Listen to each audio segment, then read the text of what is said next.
Hello, everyone. This is Yuko. In this channel, I'll be sharing information in English that I've gathered on events happening in China, as these may not be widely known in other countries.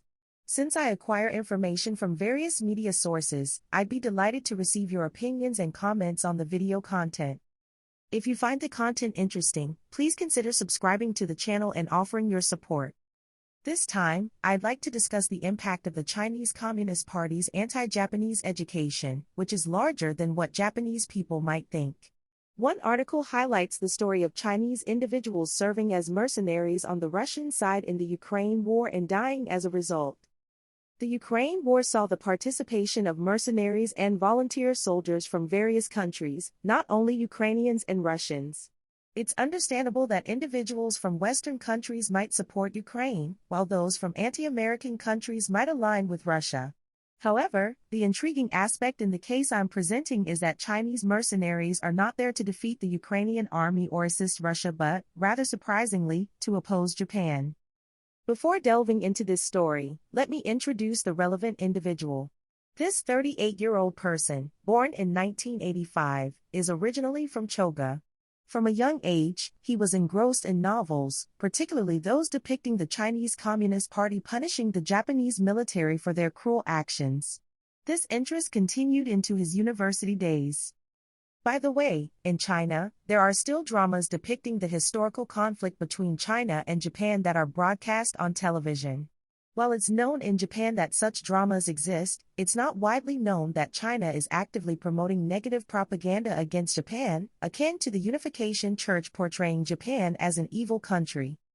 The Chinese Communist Party portrays Japan as a dangerous and evil country to maintain its political narrative. This is why they continue negative propaganda to create a perception that Japan is a threat.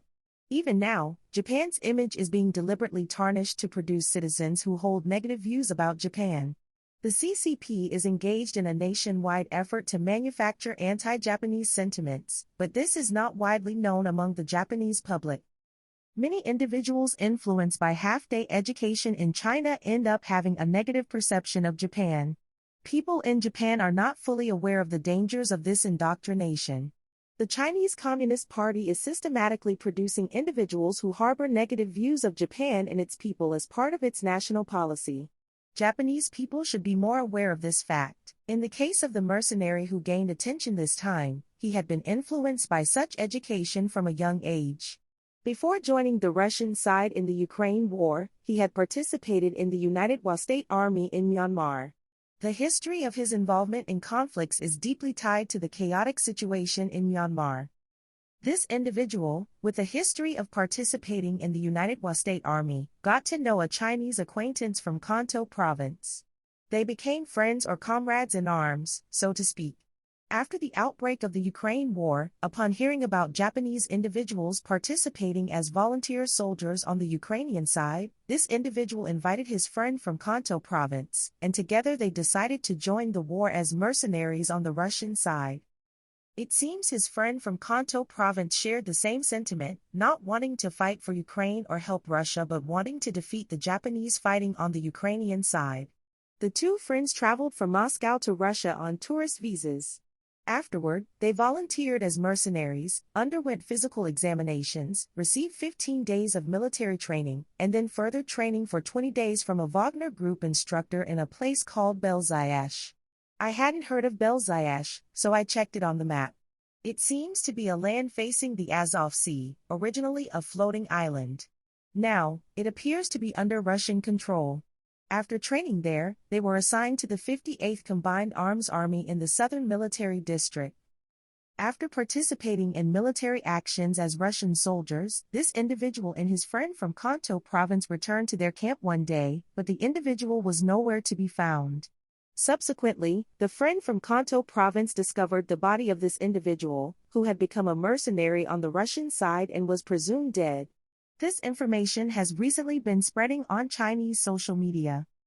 By the way, among the soldiers who died in the Ukraine war, only about 5% died in direct combat with other soldiers. In other words, there were hardly any instances of soldiers directly defeating each other on the battlefield. Most soldiers died due to missile attacks and similar situations. Therefore, claiming to defeat Japanese soldiers in combat is almost impossible, and this narrative seems influenced by the half-day education in China, fostering animosity towards Western powers. So, the individual mentioned that he participated in combat with the goal of defeating Japanese people, but in a broader sense, he might have considered any country supporting Ukraine as their enemy. It's strange to think that he became a mercenary with the sole purpose of defeating Japanese people, but it could be attributed to the influence of communist anti-Japanese education. Without such education, individuals like him might not have emerged, making him an exceptional case and perhaps not a significant issue. In the end, individuals with peculiar tendencies are the ones likely to take extreme actions, and there is a significant concern that such extreme actions could be directed towards Japan. This highlights the frightening aspect of China, where individuals like him might be influenced by heavily biased information. Although it may seem that this person's information is extremely skewed, it's worth noting that many Chinese citizens, for the most part, rely on information actively promoted by the Communist Party within China. This individual might be a unique case, but the underlying fear lies in the fact that such perspectives exist. Therefore, it's crucial for Japan to maintain a sense of caution towards the Chinese Communist Party, especially as long as they continue with half-day education and subsequent propaganda. If Japan is to engage with China, it's essential to firmly request the cessation of persistent propaganda efforts by the Communist Party. This has been my perspective for some time now. This concludes our discussion for today. Until next time.